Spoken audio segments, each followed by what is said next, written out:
Assalamualaikum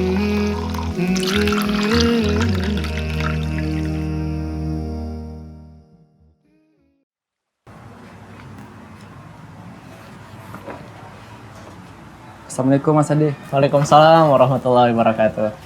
Gimana, Bay? Sehat? Alhamdulillah sehat. Iya, kayaknya semangat sekali hari ini ya. Ini barusan saya sudah baca berkas-berkas kamu. Jadi hari ini sudah bisa mulai aktif untuk kerja. Tapi dalam 1 bulan ini kita akan lihat gimana kinerja kamu, dan tentunya di sini ada aturan-aturan, ya. Baik itu aturan dalam pekerjaan, ya, profesionalitas. Jadi di sini memang karyawan itu diharuskan untuk bersikap jujur, dan itu tentunya yang kita mau. Dan juga kita memperhatikan kedisiplinan, kehadiran, kebersihan, dan tentunya dari segi penampilan. Ya, tentunya penampilan ya harus rapi lah. Oh ya, itu kamu pakai gelang? Iya Mas, karena lagi ngetrennya juga anak-anak muda pakai kayak gini. Oh gitu. Gimana ya? Jadi di sini sebenarnya bukan peraturan di sini aja sih. Jadi memang di dalam Islam pun kita sebagai laki-laki kita dilarang untuk menggunakan gelang. Gitu. Kamu udah tahu belum? Belum. Emang hukumnya apa ya pakai gelang bagi seorang laki-laki? Jadi dalam Islam itu laki-laki itu tidak dibolehkan. Sepakat para ulama bahwasanya mereka bersepakat bahwa laki-laki itu haram memakai gelang. Gitu. Karena kita kan tahu nih, gelang adalah perhiasan khusus wanita sih sebenarnya. Gelang, kalung, ya, ataupun anting itu kan perhiasan yang biasa digunakan oleh wanita secara adat ataupun tabiat. Jadi kita sebagai seorang laki-laki dilarang untuk menyerupai mereka ataupun mengikuti kebiasaan mereka. Allah Subhanahu wa taala melarang keras di dalam Al-Qur'an, ya.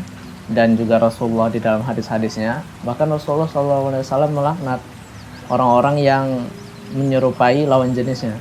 Ya. La'ana Rasulullah SAW al-mutasyabihina bin nisa wal mutasyabihati bir rijal. Sungguhnya Rasulullah SAW melaknat seorang laki-laki yang menyerupai perempuan dan perempuan yang menyerupai laki-laki. Ya. Dan juga di hadis yang lain Rasulullah SAW melarang kita untuk laki-laki yang tingkahnya seperti perempuan. Nah ini juga dilarang, tingkah laku, dan juga termasuk penampilan. Ya, dalam cara berhias kita tidak boleh menyerupai perempuan. Laki-laki itu ya harus sebagaimana laki-laki pada dasarnya, seperti itu, ya. Tidak memakai perhiasan perempuan, tidak sibuk mengurus dirinya, misalnya merawat wajah dan lain sebagainya, karena itu biasanya adalah tabiat ataupun kebiasaan laki-laki perempuan, ya. Jadi kita dilarang untuk menyerupai perempuan ataupun lawan jenis kita. Seperti itu. Jadi bagusnya sih dilepas. Udah saya lepas aja nih Mas ya? Ya, lepas aja sih. Atau nanti kalau sudah sampai di rumah bisa dikasih ke adik perempuannya ataupun kakak perempuan, atau mungkin kita punya saudara yang perempuan, itu sebagai hadiah tentunya lebih baik gitu. Udah deh kalau gitu nih masa nggak saya pakai lagi ya? Ya. Jadi itu satu. Dan kedua, ada sebagian orang memakai gelang ini memiliki keyakinan tertentu terhadap gelang tersebut. Ya, sebagian orang meyakini bahwasanya gelang ini bisa melindungi dia dari mara bahaya dan bencana, bisa melindungi dia dari kesialan, ya, bisa mungkin mendatangkan rezeki melalui gelang tersebut dan lain sebagainya. Nah, kalau sampai pada keyakinan ataupun pemahaman seperti ini, maka dia tidak hanya jatuh pada haramnya tasyabbuh ataupun menyerupai lawan jenis, tapi bisa jatuh kepada syirik. Ya, sedangkan kita mengetahui bahwasanya dosa syirik itu adalah dosa yang paling besar di sisi Allah Subhanahu wa taala.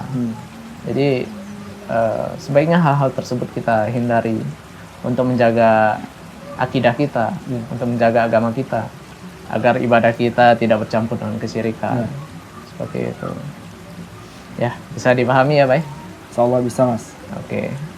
Ya udah deh kalau gitu. Saya berterima kasih sama Mas Ade sudah mengingatkan saya, dan saya insya Allah tidak memakai gelang ini lagi gitu. Ya, yang alhamdulillah. saya berikan kepada saudara perempuan saya. Iya, bagusnya sih gitu. Kalau gitu saya izin pamit Mas Ade ya. Karena saya lihat banyak juga tamu Ya, udah pada mulai rame. berdatangan ya. Ya. Ini Mas ya. Yuk. Assalamualaikum. Waalaikumsalam warahmatullahi wabarakatuh.